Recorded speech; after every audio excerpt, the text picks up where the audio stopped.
మీరు ఎప్పుడు 5 star mutual ఫండ్స్లోనే invest చేస్తుంటారా? కొన్నిసార్లు 4 స్టార్ లేదంటే దానికన్నా తక్కువ మ్యూచువల్ ఫండ్స్ కూడా మనకి బెటర్ పర్ఫామ్ చేస్తాయని మీకు తెలుసా? మనకి ఈ రేటింగ్స్ అనేవి పాస్ట్ పర్ఫార్మెన్స్ బేస్ మీద ఇస్తారు తప్ప ఫ్యూచర్కి గ్యారంటీ అయితే ఉండదు. ఇది కొన్నిసార్లు మనకి మ్యూచువల్ ఫండ్ యొక్క స్ట్రాటజీ అలాగే మనకి ఫండ్ మేనేజర్ ఉంటారు కదా, వాళ్ళ స్కిల్ బేసిస్ మీద కూడా మనకి 4 స్టార్ లేదంటే దానికన్నా లోవర్గా ఉన్న స్టార్ రేటింగ్ ఉన్న ఫండ్స్ కూడా మనకి బెటర్గా పర్ఫామ్ చేస్తుంటాయి. ఫర్ ఎగ్జాంపుల్ చూసుకుంటే మనకి కాంట్ స్మాల్ క్యాప్ ఫండ్ ఉంది కదా, ఇది మనకి ఇన్వెస్కో స్మాల్ క్యాప్ ఫండ్ ఏదైతే 5 స్టార్ రేటింగ్ ఫండ్ ఉందో దానికన్నా బెటర్ మనకి పర్ఫార్మెన్స్ అయితే ఇస్తుంది.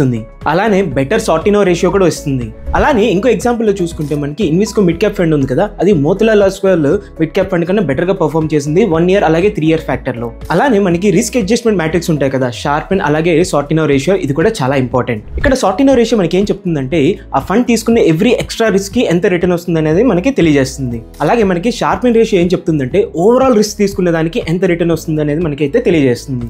సో దీని ప్రకారం చూసుకుంటే మనకి ఏదైనా 4 స్టార్ రేటింగ్ ఉన్న ఫండ్స్ కి ఈ రెండు రేషియోస్ స్టాండర్డ్ గా ఉన్నాయంటే ఇది ఫ్యూచర్ లో 5 స్టార్ రేటింగ్ ఫండ్ కూడా అవ్వచ్చు.